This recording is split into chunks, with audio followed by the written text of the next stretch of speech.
सर्वांना श्री स्वामी समर्थ. तर सकाळी छान अशी देवपूजा वगैरे झाली. नंतर सर्व देवांना फूल वगैरे अर्पण केले. दोघांचा चहा वगैरे बनवला आणि आहून नाही तर टिफिनमध्ये मला आज मटकीची उसळ बनवायची होती. त्यासाठी आधी चपातीसाठी कणिक वगैरे मळून ठेवलेली होती साईड बाय साईड. आणि लगेचच इथे आता कढईमध्ये मी मुंगट्या ज्या काही होत्या त्यांना उकडून घेतलेल्या होत्या. कारण छोटं कुकर आहे ते खराब झालेलं आहे, म्हणून म्हटलं चला कढईमध्येच बनवते. म्हणून जिरं मोहरीची फोडणी दिली, थोडासा लसूण, कांदा आणि टोमॅटो छान असं मिक्स करून घेतलं. लगेच त्याच्यामध्ये हळद, गरम मसाला, लाल मिरची पावडर, धना पावडर, त्याचबरोबर थोडंसं मीठ आणि नंतर किचन किंग गरम मसाला ॲड केला आणि जी काही उसळ उकडलेली होती तीसुद्धा याच्यामध्येच टाकून दिलेली होती. वरून छान अशी हिरवीगार कोथिंबीर गार्निश केली आणि टेस्टी अशी मिसळ माझी तयार झालेली होती.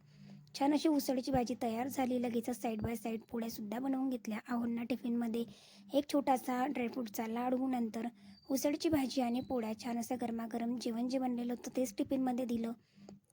मी सुद्धा नंतर माझं आवरलं, जेवण वगैरे करून घेतलं आणि बघा हिरवीगार कोथिंबीर गार्निश केल्यानंतर भाजी अगदी टेस्टी झालेली होती. तर असा होता माझा आजचा दिवस. थँक्यू.